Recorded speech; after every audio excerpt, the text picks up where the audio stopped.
ئامادەبوونتان لەم ئێوارە کۆڕەدا کە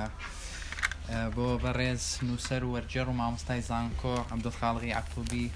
ڕێکخراوە سەبارەت بە کتێبی سیپارەی سترانە عاشقانەکانی ویلیام بلیک. ئەم کتێبە کۆمەڵێک شعری ویلیام بلیکی شاعیری ئینگلیزە. مامۆستا عەبدولخاڵقی یعقوبی لە ئینگلیزیەوە کردوویەتی بە کوردی. ئەم کتێبە لەلایەن دەستگای چاپ و پەخشی سەردەمەوە چاپ و بڵاو کراوەتەوە.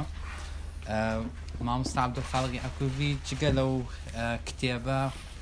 خاوەنی چەندان بەرهەمی دیکەیە، هەم لە نووسین، هەم لە وەرجێڕان، هەم لە توێژینەوەی ئەدەبیدا. ئەو جگە لە کاری وەرجێڕان و مامۆستایەتی لە زانکۆ یەکێک لە ئیشە سەرەکیەکانی وەکو ڕەخنەکاری ئەدەبی ئیش دەکات و بە تایبەت لە شعری کلاسیکی کوردیدا قوڵ بۆتەوە و بە تایبەتتر لە نالیە. زۆر ئیشی لەبارەی نالیەوە کردووە و کتێبێکیشی ئێستا لەبەردەستدا بۆ ئەوەی لەبارەی شعرەکانی نالی و شەرحی شعرەکانی نالی بکات. وەکو مامۆستاش لە ئێستا لە زانکۆی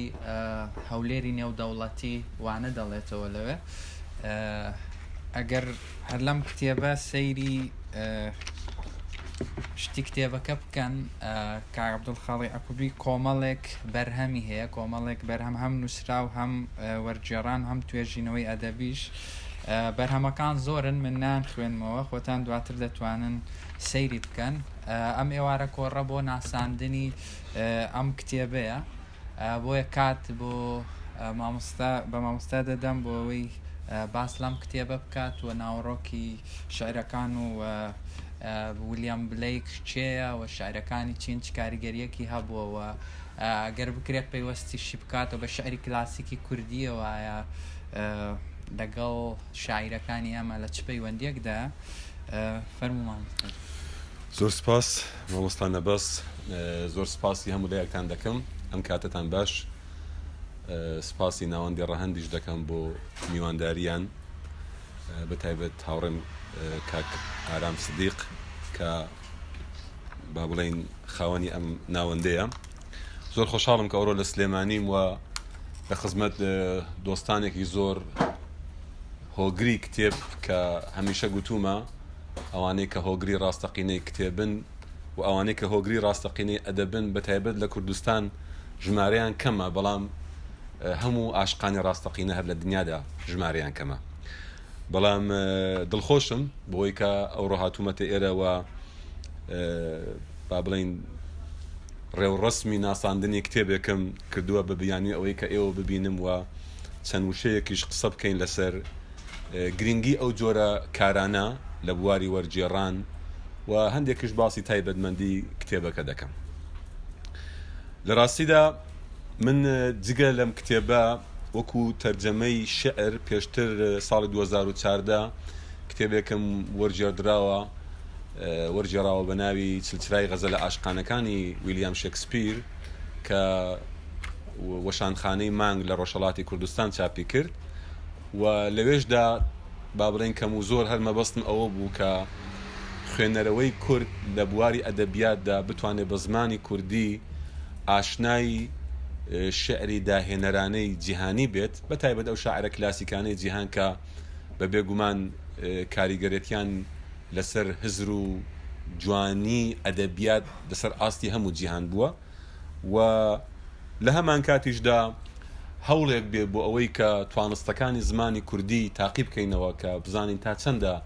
دەرەقەتی زمانی شعری ئەو شاعرانە دێ کە لە ڕاستیدا لەوانەیە زۆربەی هەرە زۆری وڵاتان بە زمانەکانی خۆیان ئەم کارانەیان وەرجێڕا بێت و تەنانەت ببێتە بەشێک لە منهەج و پرۆگرامی خوێندن لە ناوەندەکانی ئەکادمی دنیادا. بۆیە من زۆرم بە پێویست زانی کە ئەم جۆرە کارانە بکرێن بە کوردی و خوێنەرەوەی کورد بیان خوێنێتەوە، چێشکیان لێوەربگرێ و بشزانێت کە هزر و جیهانبینی ئەو شاعرانە چین. و ئامانجێکی تریشم بەڕاستی ئەوە بووە کە بە تایبەتی چونکە هەردوو کتێبەکە بە شێوەی دوو زمانە چاپکراون، یعنی دەقی کوردی و دەقی ئینگلیزی پێکەوە هاتوون، بۆ ئەوەیە کە ئەوانەی کە حەزیان لە بەراوردکردنە بە تایبەت خوێندکاران و قوتابیانی بەشی وەرجێڕان یا بەشی زمانی ئینگلیزی دەرفەتێکیان بۆ بخڵقێ بۆی کە بێن بەراورد بکەم بزانن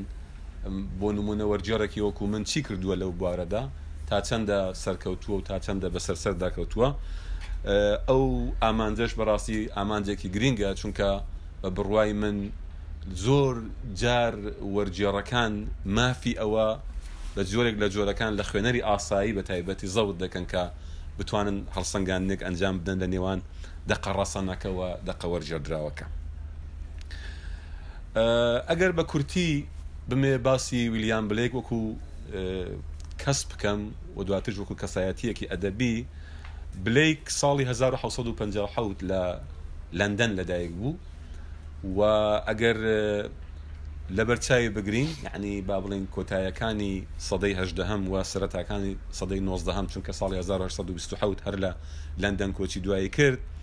دەبینین کە لە سەردەمانێکی زۆر هەستیاردا لە بواری گەشە پێدانی فکری و هزری بلێک لەدایک دەبێ. بلێک لە ڕاستیدا لەو کەسانە بووە کە زۆر بەوردی خوێنەرەوەی جددی زۆربەی هەرە زۆری کەڵەنووسەرانی پێش خۆی وە سەردەمی خۆی بوو و ئەوە بە ئێمە دەسەلمێنێ کە هیچ شاعرێکی گەورە نابێتە شاعرێکی گەورە ئەگەر بەڕاستی باش سەردەمی خۆی وە سەردەمانی پێش خۆی نەخوێندێتەوە. هەر ئەو قسەیە من لە زۆر جێگادا بەنسبەت شاعرێکی خۆمان وەکو نالی کردومە کە لە ڕاستیدا ئەو وازحەکەی بڵێم ئەو ئەعجازەی کە لە کەلامی نالیدا هەیە بە بێهۆ سەری هەڵ نەداوە. نالیە کە دێ بۆ یەکەم جار قوتابخانەی شعری با بڵێن گۆرانی سنوورەکەی دەبەزێنێ و دێ بۆ یەکەم جار بە سۆرانی شعر دەنووسێ، بەڵام پڕ لە جوانکاری، پڕ لە وردەکاری فکری و ئێستێتیک ئەوە لە خۆران نەبووە. لە ڕاستیدا نالی بۆ نمونە یەک نمونە بێنینەوە حافظ خوێنێکی زۆر زۆر وردبین بووە و حافظی بە وردی خوێندوێتەوە، لە زۆر جێگادا کەڵکی لە حافظ وەرگرتووە، لە زۆر جێگادا سنوورەکانی حتا جوانکاریەکانی حافظی بەزاندووە. کەواتە کەسێکی وەکو بلەیکیش بەڕاستی پێش ئەوەی کە ببێ بە شاعر بۆ نمونە زۆربەی بەرهەمەکانی کۆمەڵێک فیلسوف و ئەدیبی وەکو هیوم و بێرکلی و شێکسپیری بە وردی خوێندبووە بە تایبەت لە سەردەمی گەنجی و هەر ئەوە ژوای کرد کە کاتێک بڕیاریدا کە کۆمەڵە شعرەکانی یەکەم جاری چاپ بکات، یعنی دنیای ئەدەبیات ڕوبەڕووی شاعرێکی زۆر زۆر دەستڕەنگین و جددی بووە. ساڵی 1989 کە هەمان ساڵ بوو کە شۆڕشی فەڕەنسە ڕوویدا، یەکەم جار کۆمەڵە شعرێکی کە بۆ خۆی بەکاری خۆی بەکاری دەستی خۆی شێوەکاری بۆ کردبوو بە ناوی Songs of Innocence بڵاو کردەوە کە دەتوانین پێیان بڵێن سترانەکانی بێتاوانی. و دواتر لە 1993دا دوو هەم کۆمەڵە شعری خۆی بە ناوی Songs of Experience سترانەکانی ئەزمون بڵاو کردەوە و هەڵبەت دواترش ئەو دوو کۆمەڵە شعری ئاوێتە کرد و کۆمەڵە شعرێکی بە ناوی سترانەکانی بێتاوانی و ئەزمون بڵاو کردەوە. ئەم دوو کۆمەڵە شعرە کە دەستپێکی کاری شعری بلێک بوو لە ڕاستیدا نوێنەر و پیشاندەری دوو دۆخی ڕۆحی جیاوازی بلێک بوون کە لە یەکەمیاندا ڕۆحێکی گەشتبینی و ئەرێنی هەبوو و شعرەکان وەک بەناوەکەیدا دیارە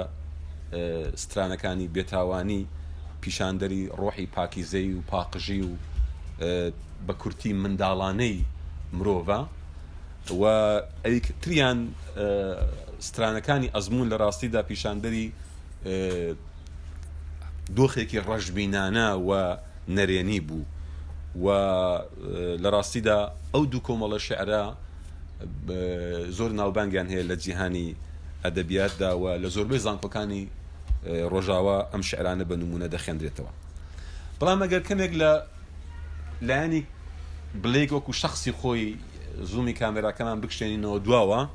و بینە سەردەمێک کە بلێک تێیدا ژیە سەدەی 18 لە ڕاستیدا کۆتاییەکانی سەدەی 18 کە بلێک تێیدا ژیە کۆمەڵێک گۆڕانکاری زۆر گەورە و مێژووی سەریان هەڵدا و ئەو گۆڕانکاریانە لە هەڵوێستی شاعرانەی بلێکدا ڕەنگی داوەتەوە. بۆ نمونە لەو سەروبەندەدا زۆربەتان ئاگادارن کە جۆرێک لە بزوتنەوەی پیشەسازی و دیموکراسی لە بواری ئابووری و لە بواری سیاسیەوە هاتە ئاراوە و لە ڕاستیدا ئەوە تەسیری دانا لەسەر کولتوری ڕۆژاوا و بەتایبەت کولتوری کۆمەڵی مرۆیی چ لە ئەوروپا و چ لە ئەمریکا و وردە وردە لەو با بڵێن دۆخەدا ئەدەبیاتی ئەو سەردەم بوو بە ئەدەبیاتێکی مرۆڤتەوەر ئەدەبیاتێک کە ڕەسەنایەتی و ئەولەویەت و پێشینەی بدا بە وجودی ئینسان و گەورەی ئینسان هەر لەو سەر و بەندەشدا لە خۆڕانیە بە هەڵکەوت و ڕێکەوت نییە کە بۆ نمونە قوتابخانەی ئەدەبی ڕۆمانتیسیزم سەرهەڵدەدا و خۆی بەڕاستی بلەیکیش یەکێک لە پێشڕەوان و پێشەنگەکانی ئەو قوتابخانەیە ئەدەبیەیە یەکێکی تر بۆ نمونە لە پێشەنگەکان ویلیام وۆردزوۆرسە کە قسەیەکی بەناوبانگی هەیە کە خۆی پیشاندەری دروشمی سەرەکی ڕۆمانتیسیزمە ئەویش ئەوەیە کە دەڵێ nature is teacher سروشت مامۆستامانە لە ئەو قوتابخانەیەدا کە بلەیکیش سەر بۆ قوتابخانەیە لە ڕاستیدا خاڵی سەرەکی ئەوەیە دەڵێ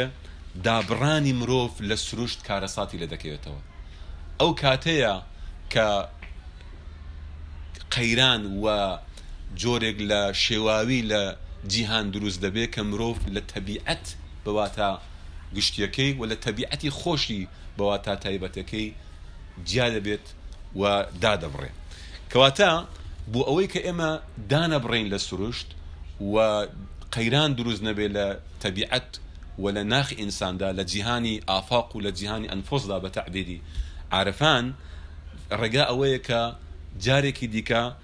لە خۆمان و لە خۆشەویستی خۆمان بۆ تەبیعەت و بۆ سروشت ڕابمێنین و وا بکەین کە مرۆڤ جارێکی دیکە لەگەڵ سروشت ببێتەوە بە وجودێکی متحید و یەکگرتوو ئەوە هەموو پەیامەکانی ڕاستی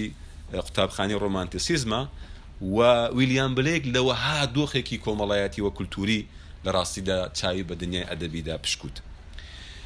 شعری بلێک کە لە ئەو نمونانەی کە من هەڵم بژاردووە بەناوی کتێبەکەدا دیارە سیپارەی سترانە عاشقانەکان کە مەبەستم جگە لە سیپارە بە مەعنا کۆنەکەی کە کتێب و نامیلکە بێ مەبەستم سی پارچە شعری ویلیام بلێکە کە من هەڵم بژاردووە و تەرجەمەم کردووە لە ڕاستیدا ئەو جۆرە شعرەی کە لەم کتێبەشدا تا حدێک ڕەنگی داوەتەوە جۆرێکە لە نوێنەرایەتیکردن بۆ مەزنایەتی مرۆڤ ئەوەی کە تەبیعەت بە ئێمە دەڵێ مرۆڤ مەزنە بەڵام دواتر ئایدیالۆجیەکان دێن کە مرۆڤ نزم دەکەنەوە ئایدیۆلۆجیەکان دێن سنوور دادەنێن و لەسەر ئەساسی سنوور مرۆڤەکان پۆلێن دەکەن بەسەر مرۆڤی باڵا و مرۆڤی نزم و مرۆڤی پلە یەک و مرۆڤی پلە دوو مرۆڤی مسلمان و مرۆڤی غەیری مسلمان مرۆڤی مەسیحی و مرۆڤی غەیری مەسیحی لە ڕاستیدا بلێک پێی وایە کە جیهان لەسەر بنەمای سروشتێکی هونەری دامەزراوە و ئەو دیدی بۆ کائینات لەسەر ئەساسی ئەوە دیدێکی مرۆڤتەوەرە دیدێکی هیومانیستیە و هەر لەبەر ئەوەشە کە لە شعرەکانی بلێکدا دەبینین لەلایەکەوە عیشق و خۆشەویستیەکی زۆر تایبەت بۆ تەبیعەت و بۆ ئینسان هەیە و لەلایەکی دیکەوە ڕەخنەگرتن و دژایەتیکردنێکی زۆر خەست و خۆڵ هەیە دش بەو دامەزراوانەی یا دش بەو با بڵێن جیهان بینیانەی کە مرۆڤ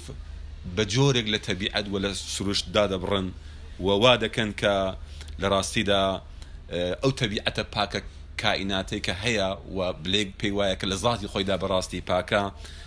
جۆری تووشی جۆرێک لە دزێوی و غەل و غەش بکات لە ڕاستیدا بلێک پێی وایە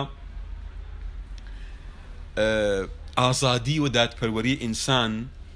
شایستەی وجودی ئینسانیە و لە هەر جێگایەکە دادپەروەری نەبێ ئەوە جۆرێک لە دەستێوەردانی ئایدیۆلۆجیک هەبووە مرۆڤ لە ذاتی خۆیدا بەشێکە لە تەبیعەت بەڵام کە لە تەبیعەت دای بڕێنن و بیکەن بە کائینێکی خاوەن ئایدیۆلۆجیا بەتایبەت ئایدیۆلۆجیای دینی یا ئایدیۆلۆجیای سیاسی و لە نێو ئایدیۆلۆجیای سیاسیشدا تۆ مەسەن دەیان ڕەهن لێ بکەوە حیزبیە قەومیە هەرچیەک بێت ئەوە وای لێ دەکات کە مرۆڤ لە کەرامەتی خۆی دوورکەوێتەوە و بەڕاستی لە پاقژی ئەو جیهانە کەم بێتەوە بە کورتی لە ڕاستیدا دوو کۆڵەکەی سەرەکی لە شعری بلێکدا هەیە.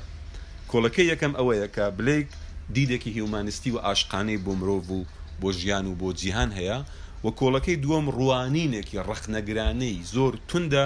بەنسبەت ئەو دامەزراوە دینیە کۆنە پارێزانە کە بۆ نمونە لە سەردەمی بلێک لە کڵێسایەکدا یا لە وجودی یا لە ئەفکاری قەشەیەکدا خۆی دەنوان. بلێک لە ڕاستیدا ئەوەندەی کە من لە خوێندنەوەی شعرەکانی و لە وەرجێڕان و با بڵێن سەر و سات و سەوداکردن لەگەڵ دنیای بلێک تێگەیشتم، وەکو کۆڵەکەی یەکەم ئەوەیە کە ڕۆحانیەتێکی گشتی ئینسانی لە دنیادا وجودی هەیە کە پێویست ناکە ئەو ڕۆحانیەتە حتمما پشت ئەستور بە جۆرێک لە ئایدیۆلۆژیایەکی ئاینگەرانی ئاسمانی بێت. یعنی بلێک خۆی لە کارەکانیدا دەگەڕێتەوە بۆ سەر ئوستورەکانی مەسەن و ئینجیل و تەورات، و حتا لە هەندێک جێگادا بەکاریشیان دێنێ، وەکو هێما و سیمبۆل بەکاریان دێنێ. بەڵام مەبەستی بلێک زیاتر ئەوەیە کە لە ڕێگەی ئەو ئوستورانەوە گەورەی مرۆڤ بچەسپێنێ و بسەلمێنێ، نەگەوەی کە مەسەلەن وەکو هەندێک لە ئایدیۆلۆجیە دینەکان پێی وابێ کە ئەم ئوستورانە ڕێنمایی کەری ژیانی ئینسانن و ئینسان دەبێت لەسەر ئەساسی ئەوانە پاک و پیس و ڕاست و چەوت لێک بداتەوە و دانیان پێدا بنێ. کەواتە شعرەکانی بلێک کە من یەک دوو نمونەتان بۆ دەخێنمەوە، سریشتێکی لیریکیان هەیە، سریشتێکی غینایی و ئاشقانەیان هەیە، و لە ڕاستیدا ڕوانگەی بلێک زیاتر ڕوانگەیەکی عرفانی شوهودیە. بەڵام عرفانی شوهودی کە دەڵێم بە معنای معنەویەتێکی عام، نەک ئەوەی کە مەسەلەن عرفان بەو مەعنا تایبەتێک کە بۆ نمونە لە شعری کلاسیکی فارسیدا هەیە کە یا مەسەلەن ئێستا لە شعری مەحویدا زۆر جار کە باسی عرفانی مەحوی دەکردرێ، کۆمەڵێک کەسن کە دەست بەجێ دەیبەنەوە سەر جۆرێک لە مەسحەبگەرایی یا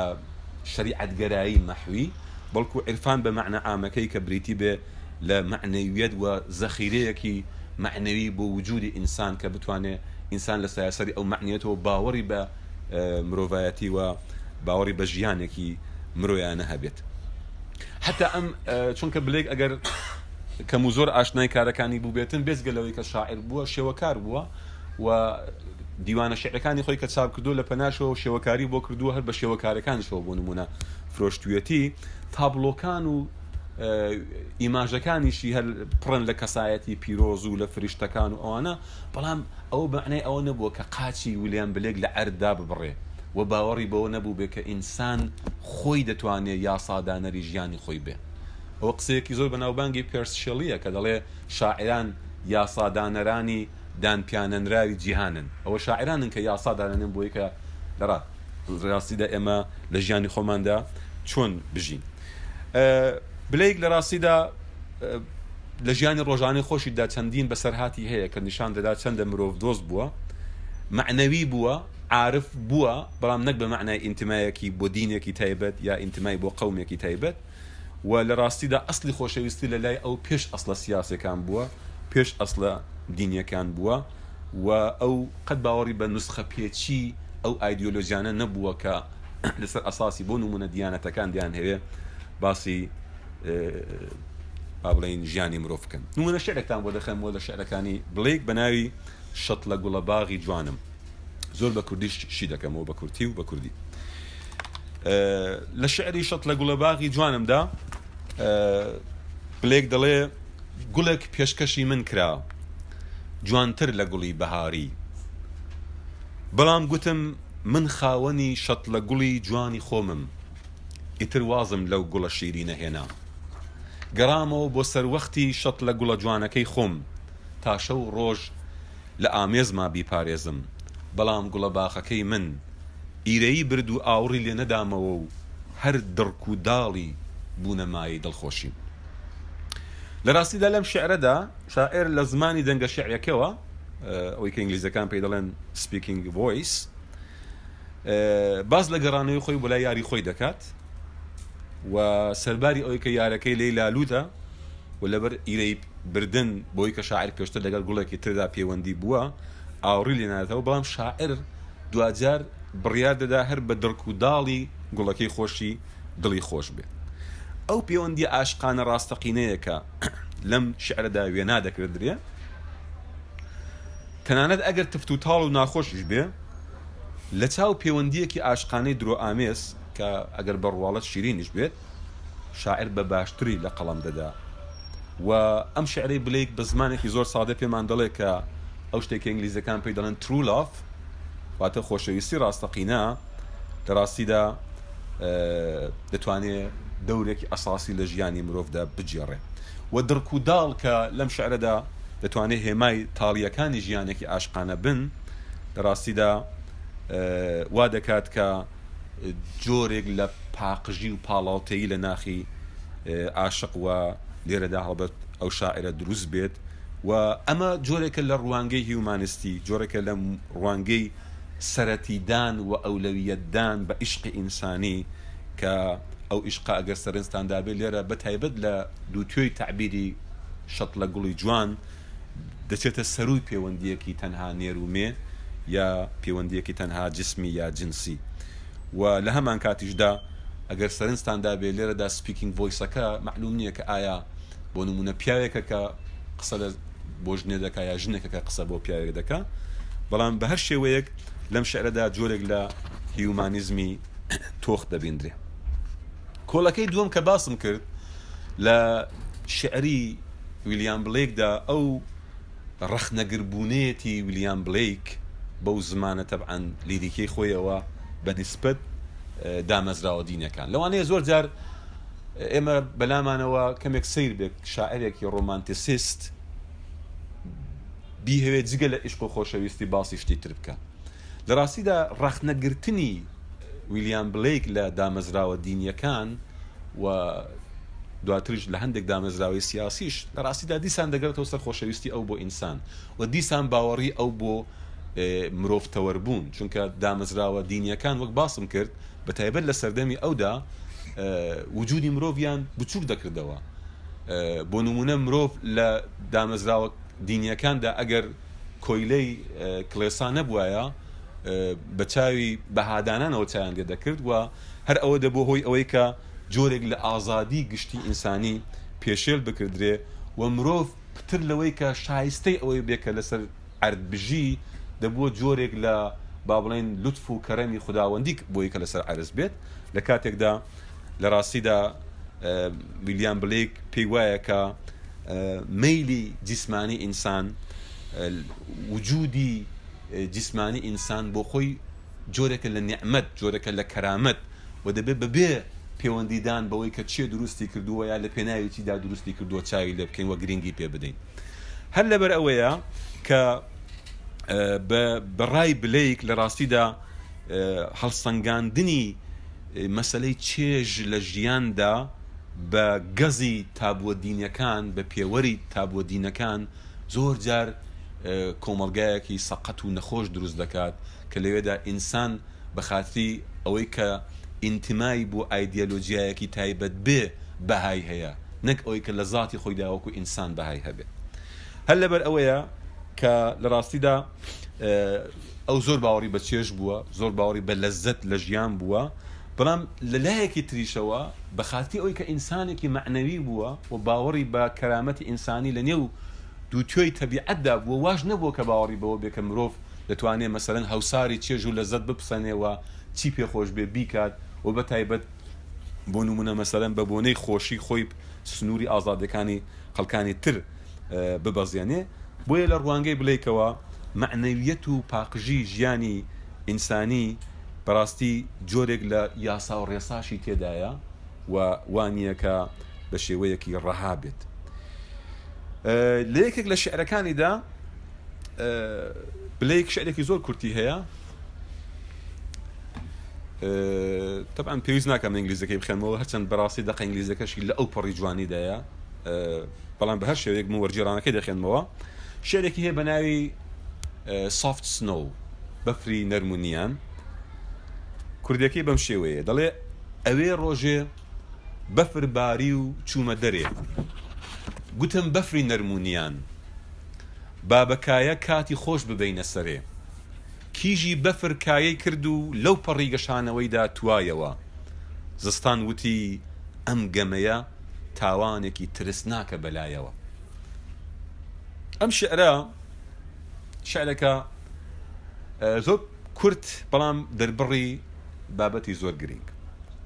لە ڕاستیدا ئەم شعرە پیشاندەری دژایەتیکردنی بلەیکە لەگەڵ دەسەڵاتی مەسیحیەتی زاڵ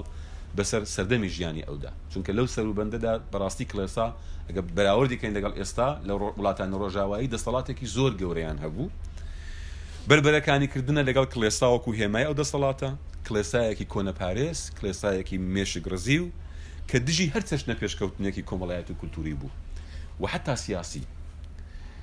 و خۆی شۆڕشی فەڕەنساش بەڕاستیە بەشێکی گەورەی مەسەلەی ئەوە بوو کە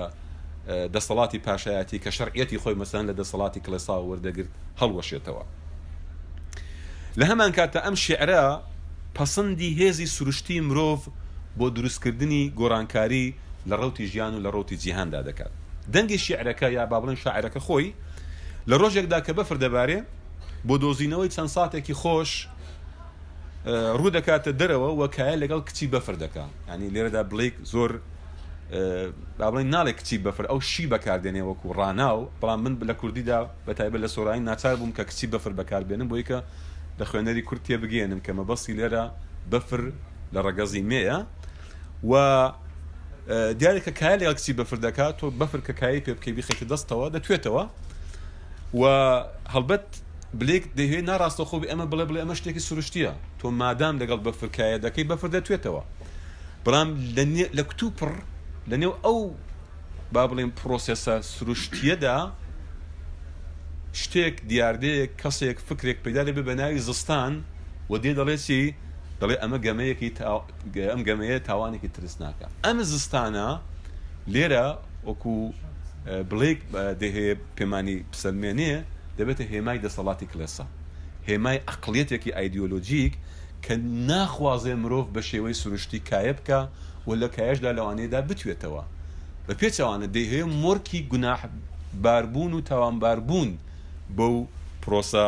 سروشتیەوە بنێت و تەبعەن دواتر کەڵکەکانی خۆی لێ وەربگرێ. جا لەبەر ئەوەیە کە بڵێک لە ڕێگای ئەم شیعرانەوە ئەمە مەسەڵەن جۆرێک لە تەوسلێدانە لە دەسەڵاتی کلێسایی و تەبعەن بەشێکشی ئەوەیە کە لەوانەیە بڵێک نەیتوانی بێ بە ئاشکرایی و بە زەق و زۆپی باسی ئەوە بکە، چونکە ئەو سەروبەندی دەسەڵاتی کلێسا بووەوە دەیان کەسی وەکو بڵێک ئەگەر هەڵوێستی ئاوە ئاشکرای و زەقیان گرپایە تووشی کێشە دەبێت. بەر شێوەیەک ئەم پشگیریەی بڵێک لە ڕاستیدا پشگیریکردنە بۆ جۆرێک لە گۆڕانکاری دروستکردنی ڕیشەی لە کۆمەڵ لە کولتور و لە سیاسەتی ئەو سەردەم سەدەی هەژدەی زاینی کە تەبعەن دواتری شۆڕشی فەڕەنسا دەزانن ڕوویدا و ئەو دامەزراوە مرتەجع دینیانە لە ڕاستیدا کەوتنە بەر پلاری لە ناوچوون و هەڵوەشانەوە. بەڵام دیسان ئەم شیعرەش دەیسەلمێنێکە بلێک بەڕاستی کەسێکی باوەڕ بە هیومانیزم بووە، مرۆڤتەوەری و باوەڕی بە عیشق و خۆشەویستی بوو. و تەنانەت لە شعرێکیدا کە من ناسمە نێوردەکارەکانی شعرەکەەوە بەڵام کەمێک زەقتر هێرش دەکاتە سەر کلێسا و بۆ نمونە بە عاشکرایی قەشەی ئاباڕەش بەکاردێنێ و لە ڕاستیدا بە ئێمە دەڵێ کە باغی ئەوین، شعرەکە ناوی باغی ئەوینە، لە ڕێگای ئەو جۆرە لە دەسەڵاتانەوە هەمیشە هەڕەشەی ئەویان لەسەرەکە گوڵەکانی سیس بێ. شعرەکە دەخێنمەوە بەڵام ناسمە ناوردەکاریەکانەوە. باغی ئەوین ڕۆیشتم بۆ باغی ئەوین، ئەوی هەرگیز نەمبینی بوو لەوێ بینیم، لەو شوێنەی پێشتر گۆڕەپانی سەر سەوزی گەمەی من بوو، کلێسەیەک قوت ببەوە، دەرگای کلێسە گشت گاڵە درابوون و لەبان دەرگا تۆ نابێ و ناشێ نووسرا بوو، کەواتە من بۆ ئەو باغە ئەوینە گەڕابوومەوە، پێشتر گەلێ گوڵی جوانی لێ ڕوا بوو، بینیشم ئەو باغە سەرتاسەری گۆڕ بوو، سەرتاسەر کێل،